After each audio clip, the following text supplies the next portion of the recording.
Mahkamah Konstitusi kembali menggelar sidang gugatan soal syarat batas usia calon presiden dan wakil presiden. Sidang syarat usia capres-cawapres di bawah 40 tahun itu diajukan oleh mahasiswa Fakultas Hukum Universitas Nahdlatul Ulama Indonesia, Brahma Aryana. Gugatan itu bermuatan agar hanya pejabat gubernur di bawah usia 40 tahun saja yang dapat maju capres-cawapres. Artinya kepala daerah selain level gubernur yang belum berusia 40 tahun tidak dapat maju dalam ajang Pilpres. Hal ini mendapat tanggapan dari Ketua Majelis Kehormatan MK Jimli Asyidiki yang menilai jika gugatan mahasiswa Universitas Nahdlatul Ulama dikabulkan oleh MK, maka akan berlaku untuk pemilu tahun 2029 karena tahapan pemilu 2024 sudah bergulir. Nanti itu dikabulkan, bisa aja dikabulkan karena dia ada hak ingkar, dia minta supaya hakimnya cuma 8.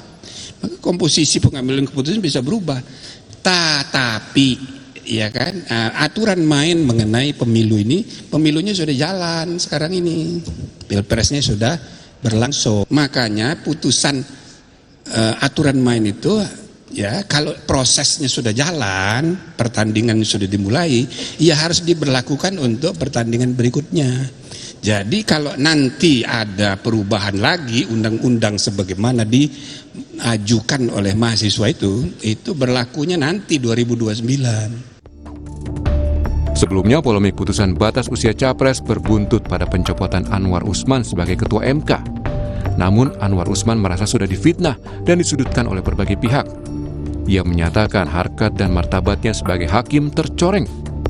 Anwar juga pantang mundur sebagai hakim konstitusi.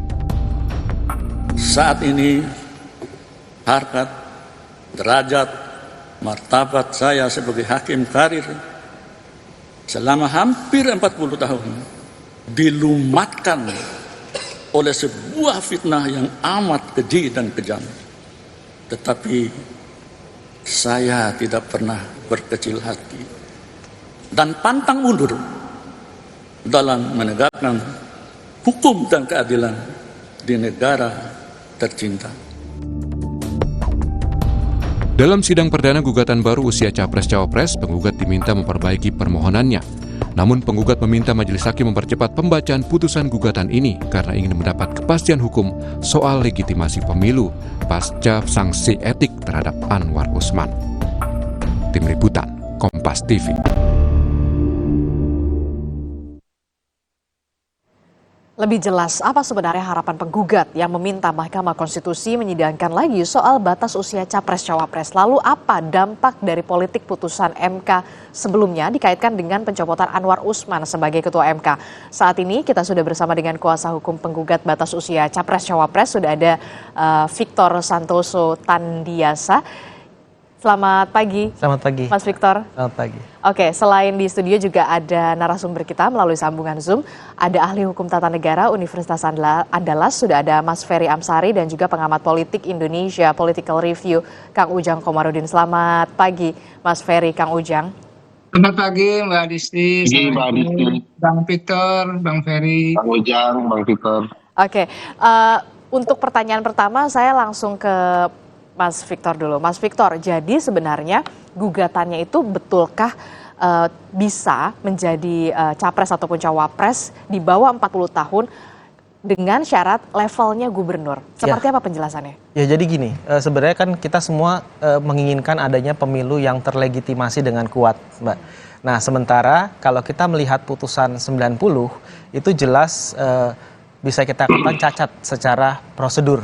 Artinya saat untuk melakukan memutus putusan itu, baik dari pemeriksaannya pun itu sudah cacat gitu, dan itu terbukti dengan putusan MK kemarin nomor 2 tahun 2023. Nah sehingga kami sebenarnya ingin membantu Mahkamah Konstitusi dan juga membuat pemilu ini menjadi terlegitimasi dengan apa? Dengan memberikan satu ruang untuk mengkoreksi putusan itu.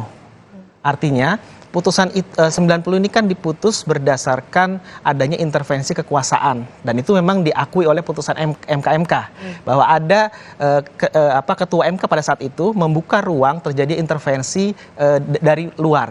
Nah sehingga kami sebenarnya menghendaki ada putusan yang benar-benar sesuai dengan hati nurani hakim tersebut untuk memutus. Salah satunya putusan 141 inilah kita menginginkan ruang itu. Jadi kita menginginkan agar putusan 90 itu kemudian dikoreksi ulang melalui perkara satu persatu kita. Nah, kenapa? Karena kalau kita melihat dalam konteks seperti tadi pertanyaan Mbak Aristy tadi, kenapa kita kemudian minta pada level gubernur? Karena seharusnya memang itu yang termuat dalam amar putusannya. Kalau kita melihat dari sisi komposisi hakim, itu kan jelas sekali. Ada 5 hakim yang mengabulkan, 3 itu tidak menolak gubernur, tapi menambahkan jabatan pemilu, DPR sampai DPRD, dan juga wali kota. Sementara yang 2 tidak setuju dengan dua jabatan itu. Dan jabatan pemilu dan wali kota nggak setuju, hanya setuju gubernur. Artinya kalau mau melengkapi 5 suara terbanyak untuk bisa menjadi amar putusan, maka seharusnya yang lengkap adalah yang gubernur, bukan yang wali kota dan juga jabatan pemilu. Gitu. Bayangkan kalau jabatan pemilu bahkan 21 tahun bisa menjadi capres dan cawapres. Nah, ini kan cukup mengkhawatirkan gitu ya. Nah, dalam konteks ini kita melihat kalau misalnya kita melihat dari mekanisme pengambilan keputusan itu ada di pasal 45 ayat 5 Undang-Undang MK. Itu kalau tidak terjadi kalau tidak terjadi musyawarah mufakat dari suara terbanyak, maka itu ketua sidang pleno lah yang menentukan. Nah, kalau kita lihat dalam runutan penanganan perkara 29, perkara 55, perkara 51, ini Pak Ketua tidak hadir dalam sidang itu. Tapi dalam perkara 90-91 dia hadir. Gitu. Nah, kalau dia hadir, otomatis ketua sidang plenonya adalah ketua MK. Nah, sehingga itulah yang kemudian bisa ditarik dari kesimpulannya adanya konflik kepentingan, adanya intervensi dari pihak luar. Inilah yang kemudian menguatkan bahwa pengambilan keputusan yang menjadi amar saat di dalam putusan 90 adalah karena adanya dua hal tersebut. Gitu. Termasuk juga terbaru adalah informasinya harus diperbaiki, betul? Iya. Apa yang perlu diperbaiki kembali? Baik dari proses persidangannya pun sebenarnya harus diperbaiki kembali, makanya kita melakukan proses pengujian ulang. Jadi kalau kita melihat dalam Undang-Undang Kekuasaan Kehakiman, di mana MK juga menjadi bagian dari pelaku kekuasaan kehakiman, di pasal 17 itu jelas kalau seandainya terjadi suatu putusan yang ada konflik kepentingan di dalamnya, maka itu batal demi hukum. Nah, masalahnya untuk menyatakan batal demi hukum kan harus ada lembaganya. Tidak bisa serta-merta publik mengatakan batal demi hukum. Harus ada lembaga yang menyatakan. Sehingga dengan adanya perkara 141 inilah yang kemudian nanti akan menjadi satu putusan yang bisa menyatakan bahwa putusan 90 itu dinyatakan batal dan kemudian yang berlaku adalah yang putusan 141. Sehingga proses penyelenggaraan pemilu ini menjadi terlegitimasi. Karena putusan 90 ini kan telah melahirkan PKPU nomor 23 tahun 2023. Nah, ini yang dijadikan dasar untuk syarat pencapresan. Kalau ini kemudian dasarnya saya cacat, maka pemilihnya akan menjadi cacat hukum. Gitu. Saya langsung ke Mas Ferry. Mas Ferry, kalau melihat tadi tayangan berita sebelum kita dialog, Pak Jimli Asyidiki mengatakan kalau memang ada pengkoreksian soal putusan 90, kemudian putusan 90 yang baru ini akan diberlakukan di tahun 2029, bukan pemilu di 2024. Sebenarnya apakah mungkin ini berlaku di 2024? Jadi saya pikir pendapat Prof. Jimli itu tidak merepresentasikan Majelis Kehormatan Mahkamah Konstitusi. Karena kalau MK dia tidak akan mencampuri urusan Mahkamah Konstitusi baik di internal MK maupun sifatnya berupa putusan. Pernyataan beliau itu tidak relevan karena mengandung seolah-olah putusan MK itu harus diberlakukan ke depan atau di pemilu berikutnya. Karena bukan begitu alasannya. Kalau tahapan pemilu sudah berlangsung, sudah hampir 8 bulan lebih tahapan pemilu itu berlangsung. Putusan 90 dijatuhkan juga saat tahapan pemilu berlangsung. Tapi kalau alasannya dikatakan Prof. Jimli adalah dikhawatirkan bisa menimbulkan kekacauan pemilu. Menurut Anda sense? Kalau putusan 90 lebih kacau lagi dalam tahapan pemilu. Jadi tidak relevan alasan beliau itu karena bukankah MK dibentuk untuk memperbaiki kekacauan yang ditimbulkan putusan 90.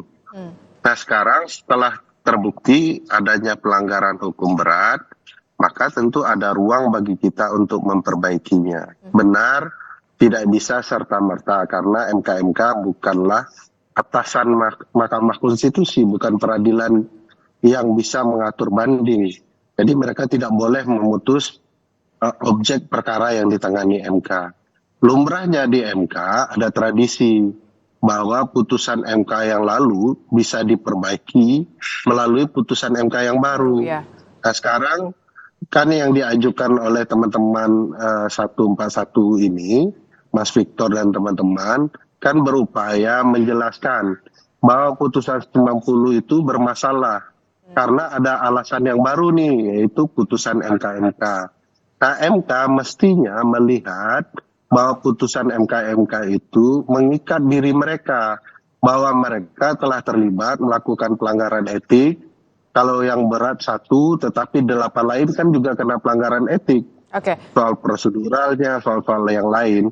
Oke, nah, tapi menurut Oke, ya, tapi yang kemudian menjadi pertanyaan selanjutnya adalah kemudian bisakah gugatan baru ini sebenarnya diputus dengan cepat? oh iya bisa, karena kan praktiknya bisa gitu ya. Saya mau contohkan misalnya ada kasus IKTP, diputus sehari, perkaranya cuma 3 hari. Ada perkara PHPU Pileg ya, kalau IKTP itu pengujian undang-undang. Ada PHPU Pileg, baru 1 kali pendahuluan, besoknya sudah sidang putusan. Jadi kalau bicara cepat ya bisa, apalagi objeknya sudah pernah diperiksa. Saya merasa tidak perlu lagi didengarkan DPR dan pemerintah, toh alasannya akan sama, tidak akan mungkin beda. Tidak perlu lagi ahli, toh sudah ada penjelasan ahli di perkara 90 yang objeknya juga sama. Tinggal MK memutuskan dengan berniat baik ya, merefleksikan diri bahwa apa yang mereka lakukan dalam putusan 90 banyak kealpaan yang terbuka dan bisa dilihat oleh publik. MK tidak perlu juga menjustifikasi bahwa mereka tidak bisa didikte, tidak ada yang bisa mendikte MK. Ini panggilan hati nurani, benar nggak kemudian mereka mematuhi apa yang disebut di dalam putusan MK, Oke. dan orang bisa melihat kealpaan di putusan 90. Ya tinggal diputuskan, jadi praktiknya sudah banyak. Oke, kalau Anda mengatakan sebenarnya bisa cepat karena ada beberapa contoh yang tadi Anda soal KTP dan juga lain sebagainya. Kemudian ini juga sudah terlanjur mendapatkan atensi publik yang begitu besar, bahkan satu negara begitu ya. Anda melihatnya mengapa alasan yang seharusnya bisa cepat tapi kemudian seolah-olah begitu tidak bisa begitu? Jawabannya sederhana itu Mbak Adisti, apa yang disinggung oleh Mas Victor. Sebagaimana dinukilkan dalam putusan MK dan proses persidangan MK. Ada kekuatan di luar yang mengintervensi Mahkamah Konstitusi. Kekuatan itu bisa sangat luar biasa berupa orang yang sangat menginginkan Gibran menjadi calon wakil presiden dengan melalui peradilan Mahkamah Konstitusi. Tidak ada konsep lain yang memungkinkan secara rasional dia maju, dan tidak ada orang yang secara rasional sangat menginginkan kecuali ayahnya sendiri. Jadi bagi saya intervensi itu pasti kekuatan besar di balik ini yang kemudian memaksa MK meskipun sudah ada putusan MK, apa yang salah yang lalu tetap mau dipraktekkan. Ini semakin sesat peradilan kita karena dimanfaatkan politik, dan politik kita kian tidak sehat karena menjalankan kepentingan keluarga. Oke, kalau tadi Anda bilang ada kekuatan besar yang kemudian mencoba mengintervensi. Kemudian kemarin baru saja kita dengar Presiden Joko Widodo menyebut bahwa pemerintah dan siapapun itu tidak bisa mengintervensi soal penyelenggaraan pemilu. Ya, itu kan kebohongan-kebohongan baru yang coba mau dilogikakan. Presiden itu sudah puluhan kali berbohong di depan publik. Misalnya dia tidak menginginkan anaknya terjun dalam ruang politik, keluarga besarnya. Ini ada anaknya yang turun nih dalam ruang politik. Kenapa dia tidak mengintervensi untuk kemudian meyakinkan publik bahwa dia tidak berbohong? Bagi saya ini kebohongan-kebohongan yang sedang mau dilanjutkan Presiden saja. Dengan bahasa-bahasa yang seolah-olah beliau memang tidak menghendaki. Semua orang tahu Presiden sangat powerful mengintervensi, punya ruang untuk mengintervensi, bisa kemudian demi kepentingan konstitusi, kepentingan negara, bahkan kepentingan pribadi. Oke, baik. Kang Ujang kalau mendengar pernyataan dari Mas Ferry ini, apa yang bisa Anda baca dari kacamata Anda soal politik di Indonesia? Apalagi kemudian ini bisa dikatakan mendapatkan atensi publik yang begitu besar. Apakah ada peluang kemudian justru pasangan Prabowo dan juga Gibran ini bisa tergerus elektabilitasnya karena permasalahan ini? Ya, pertama saya salah satu akademisi yang mengkritisi ya keputusan MK tersebut begitu. Ya, memang pahit. Makanya banyak pihak yang tidak setuju dengan keputusan tersebut. Nah, dalam konteks politik saya melihat ya perlu diuji kan. Pasca misalkan Prabowo menggandeng Gibran gitu ya. Pasca Gibran menjadi cawapresnya Prabowo, maka harus dilihat alat ujinya, parameternya gitu, indikatornya, variabelnya ya survei yang objektif. Apakah memang pasca keputusan MK tersebut survei Prabowo dengan Gibran itu naik atau turun? Ini menjadi penting. Oleh karena itu saya tidak mau berasumsi, perlu survei yang memang dilakukan secara objektif, yang pertama. Yang kedua, saya ingin menempatkan ya persoalan ini pada tempatnya yang proporsional. Kalau saya melihat begini, karena ini benang kusut ya, benang kusut yang luar biasa dalam konteks ketatanegaraan kita, maka kemarin keputusan MK paling tidak, walaupun katakanlah ya tidak memutuskan pokok perkaranya, artinya tidak membatalkan substansi. Tetapi kalau kita lihat keputusan tersebut menjadi jalan ya perbaikan untuk menjaga marwah MK. Yang harus saya katakan ke depan elit politik termasuk hakim-hakim itu mesti berjiwa negarawan. Itu tantangannya sebenarnya. Kenapa anak-anak milenial hari ini gitu, anak-anak muda di Indonesia misalkan tidak melihat sosok keteladanan dari elit politik kita gitu. Lalu dari hakim-hakim kita, ya dari petinggi-petinggi republik ini gitu. Ini penting. Ini kenapa? Karena anak muda yang menjadi pemilih mayoritas di 2024 butuh keteladanan itu, butuh figur-figur yang memang bisa dijadikan contoh. Oleh karena itu dalam konteks politik saya melihat ya aturan mainnya, rule of the game-nya ya harus jelas, harus berkeadilan. Ini yang sekarang dipersoalkan di Mahkamah Konstitusi. Nah, saya mendukung kalau misalkan ya hakim-hakim MK itu mengevaluasi diri agar apa? Ya agar mereka semua berjiwa negarawan gitu. Artinya berjiwa negarawan itu kepentingannya untuk kepentingan bangsa dan negara, bukan untuk kepentingan pihak tertentu. Itu yang paling penting. Karena kenegarawanan itu di atas semuanya, bukan di atas kelompok, golongan atau siapapun. Anda melihat untuk dampak dari perpolitikan Indonesia seperti apa? Karena belum dimulai pemilu sudah ada persengketaan semacam ini, perselisihan semacam ini. Kemudian rakyat sudah pintar untuk menilai bagaimana kemudian bisa dikatakan mengcounter distrust ini. Ya tadi bagaimana apa yang telah diputuskan oleh MK dijalankan. Tentu tidak menyenangkan pihak tertentu dan tidak menyenangkan semua orang. Tetapi itu jalan yang terbaik bagi saya ya, bagi kita semua untuk melihat menjaga marwah MK itu. Kalau misalkan MK-nya tidak bisa tidak bisa kredibel ya, tidak bisa menjaga integritas dan profesionalisme, maka persoalan produk-produk hukum yang dihasilkan itu legitimasinya akan rendah. Masyarakat tidak akan percaya. Oleh karena itu dalam konteks pemilu ya, dalam konteks politik itu kan butuh kepastian hukum. Butuh regulasi yang jelas gitu. Ya saya kembali Mbak ke persoalan MK ini ya, soal gugatan Mas Victor ya temannya gitu. Ya saya ikuti betul hari Rabu yang lalu gitu, bahwa memang kan ada revisi perbaikan. Tapi persoalannya memang yang agak khawatir adalah kalau perbaikannya itu diminta di hari Selasa kalau nggak salah 21 gitu ya. Walaupun teman-teman mahasiswa ingin cepat, Mas Victor mengatakan seperti itu. Nah itu kan penetapan capres cawapres tanggal 13. Dan pengundiannya tanggal 14.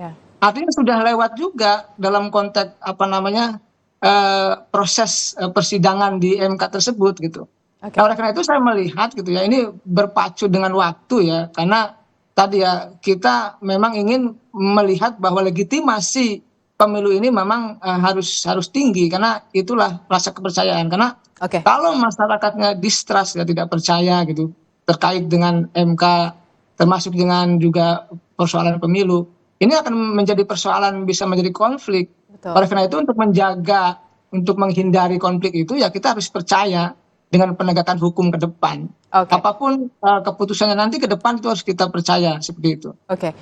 Mas Victor dan juga Brahma ini kemudian bisa dikatakan seolah-olah berburu dengan waktu, mengejar waktu. Walaupun Prof. Jimli mengatakan kemudian ketika putusan 90 ini dikoreksi, hasilnya akan seperti apa, diberlakukan di pemilu berikutnya. Itu artinya 2029. Pesimiskah Anda? Jangan dijawab dulu, tetap bersama kami di Sapa Indonesia Pagi.